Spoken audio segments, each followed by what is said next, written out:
जब अच्छी सरकार आती है तो अच्छी सरकार ऐसे ही कार्यों को करके आगे बढ़ती है। विरासत, ये विरासत सनातन धर्म की पहचान है, याद रखना। इसी विरासत के संरक्षण के लिए, सनातन मूल्यों की रक्षा करने के लिए, यहां पर जो मैं कह रहा था कि अलग अलग समय में अलग अलग महापुरुषों ने अपना योगदान दिया। राजा बलभद्र सिंह चलारी जी ने भी अपना बलिदान इसी बात को लेकर के दिया था। देश की आजादी के लिए अपने रणबांकुरों के साथ उन्होंने ब्रिटिश हुकूमत की चूलें हिला दी थी। मात्र 18 वर्ष की उम्र में वो लड़े थे। मात्र 18 वर्ष, क्या उम्र होती है 18 वर्ष की, लेकिन देश की आजादी के लिए उससे बढ़कर के कुछ नहीं हो सकता।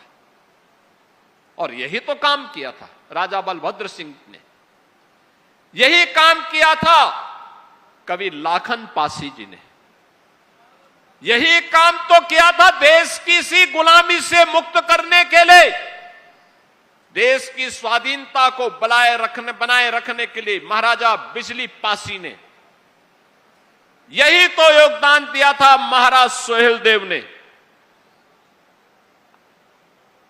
यही तो योगदान दिया था महाराणा प्रताप ने, छत्रपति शिवाजी महाराज ने और गुरु गोविंद सिंह जी महाराज ने।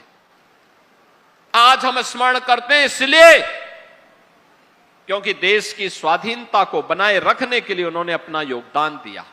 और ये मेरी सरकार का सौभाग्य है, हमारी सरकार ने महाराज सोहेलदेव का भव्य स्मारक बहराइच में उसी स्थान पर बनाया है जहां पर महाराजा सोहेलदेव ने एक विदेशी आक्रांता सालार मसूद को मारा था।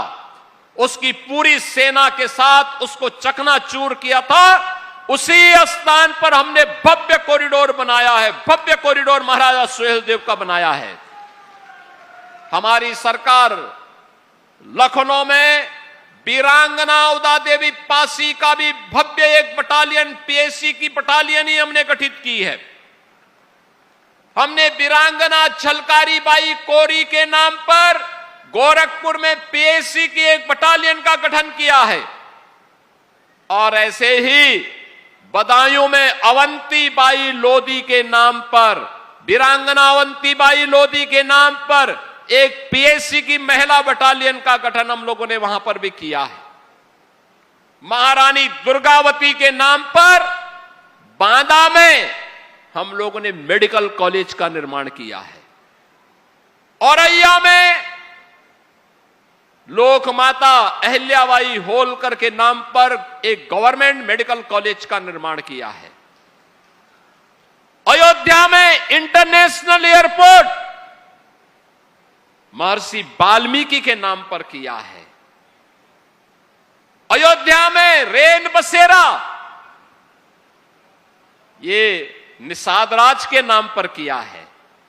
यानी हर महापुरुष को, जिस भी महापुरुष ने देश के लिए योगदान किया है, सनातन के लिए अपना समर्पण किया है, हमारा दायित्व बनता है उनको सम्मान दें, उनके गौरव को, उनकी महिमा को वर्तमान पीढ़ी को अवगत कराएं और उन्हें इस बारे में अवगत कराएं कि सनातन की सुदृढ़ नींव पर ही हमारा उज्जवल भविष्य निर्भर करेगा।